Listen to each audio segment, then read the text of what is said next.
Hi மக்களே, இன்றைக்கி நம்ம பால் கொழுக்கட்டை செய்ய போகிறோம்.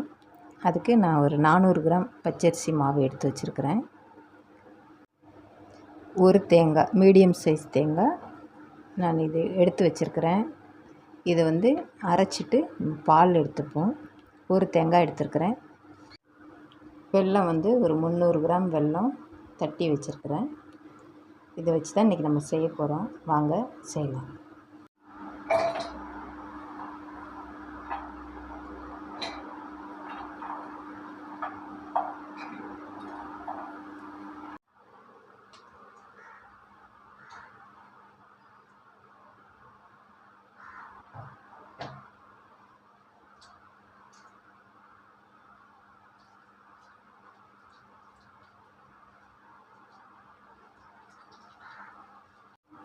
இந்த கொழுக்கட்டை பிடிக்கிறதுக்கு தேவையான அளவு உப்பு சேர்த்துக்கலாம்.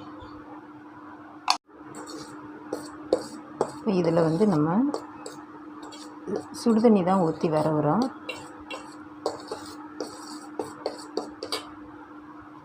தண்ணியை கொஞ்சம் கொஞ்சமாக இதில் கலந்துட்டு மாவை நல்லா விரவிக்கலாம்.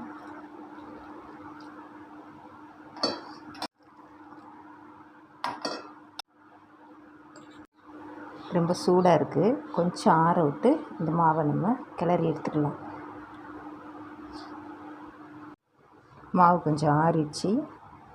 கொஞ்சமாக நெய் சேர்த்துட்டு நம்ம இதை விரவிடலாம். மாவு ஒரு ஸ்பூன் அளவுக்கு நம்ம நெய் சேர்த்துருக்குறோம். இந்த நெய் எதுக்காக சேர்த்துருக்கோம்னா கொஞ்சம் இந்த மாவு உருண்டை சாஃப்டாக இருக்கும் கொழுக்கட்டை. அதுக்காக ஒரு ஸ்பூன் அளவுக்கு நம்ம நெய் சேர்த்துருக்குறோம்.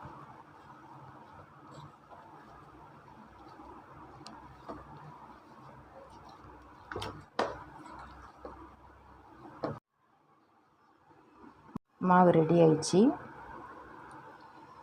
இந்த அளவுக்கு இருக்கணும். சப்பாத்தி மாவு பதம் இப்படி இருந்தால் தான் நம்ம உருண்டை போட கரெக்டாக வரும். இந்த சைஸுக்கு நான் போடுறேன். பால் கொழுக்கட்டைக்கு ரொம்ப மீடியமான சைஸில் போட்டிருக்கிறேன். இந்த மாதிரி சின்ன சின்னதாக உருட்டி நம்ம எடுத்துடலாம்.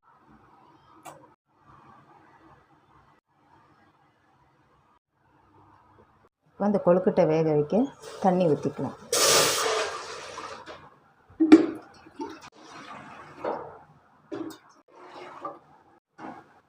ஒரு லிட்டர் தண்ணி நம்ம ஊற்றிருக்கிறோம். இது வேக வைக்கிறதுக்கு நம்ம உருண்டையெல்லாம் ரெடி பண்ணிட்டோம்.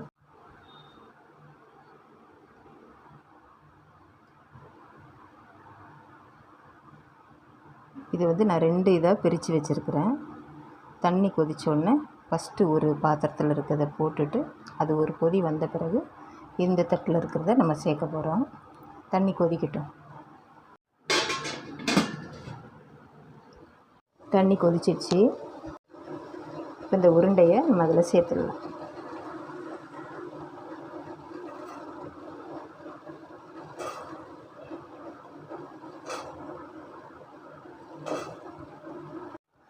நம்ம இப்போ சேர்த்துருக்குறோம். இது ஒரு கொதி வந்த பிறகு மிச்சம் இருக்கிற உருண்டையை இதில் சேர்த்துக்கலாம். நல்லா கொதிச்சிச்சு நம்ம போட்ட உருண்டை. மீதி இருக்கிற உருண்டையும் அதில் சேர்த்துடலாம்.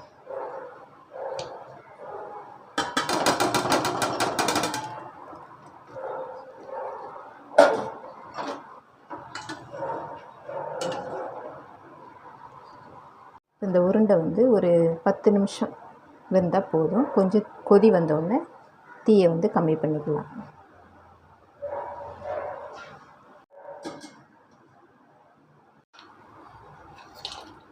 இந்த வெல்லத்தை நம்ம ஒரு 1/2 கிளாஸ் தண்ணி விட்டு கரைச்சி எடுத்துக்கலாம்.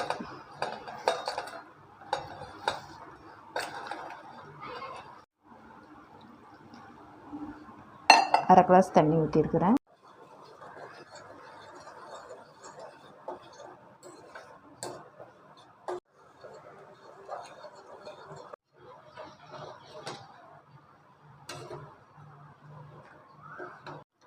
வெல்லம் கரைஞ்சிடுச்சு. இப்போ நம்ம இதை இறக்கிடலாம்.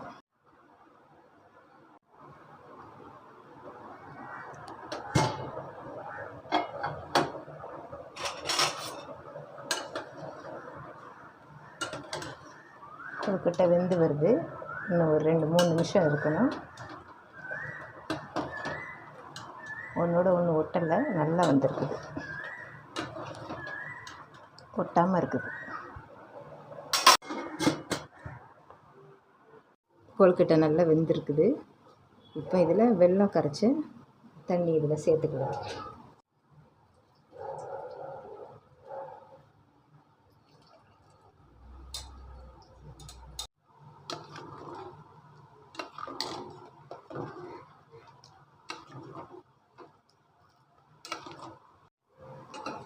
வெல்லம் சேர்த்துருக்குறோம், கொதிக்கட்டும். அப்புறம் நம்ம தேங்காய் பால் சேர்த்துக்கலாம். நல்லா கொதி வந்துடுச்சு. இப்போ நம்ம தேங்காய் பால் சேர்த்துக்கணும்.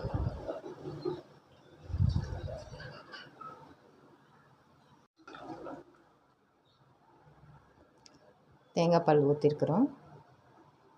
லைட்டாக ஒரு கொதி வந்தோடனே நம்ம ஆஃப் பண்ணிடலாம். இதில் 2 ஏலக்காய் தட்டினது இதை போட்டுக்கலாம்.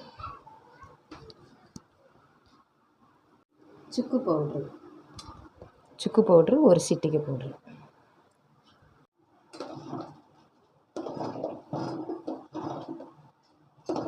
கொதி வந்துடுச்சு, நம்ம இப்போ ஆஃப் பண்ணிடலாம்.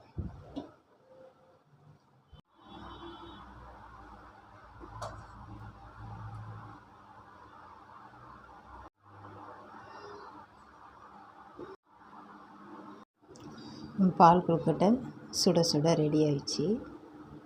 இதே மாதிரி நீங்கள் செஞ்சு பாருங்கள். இதே மெத்தடில் செய்யுங்க, ரொம்ப டேஸ்டி.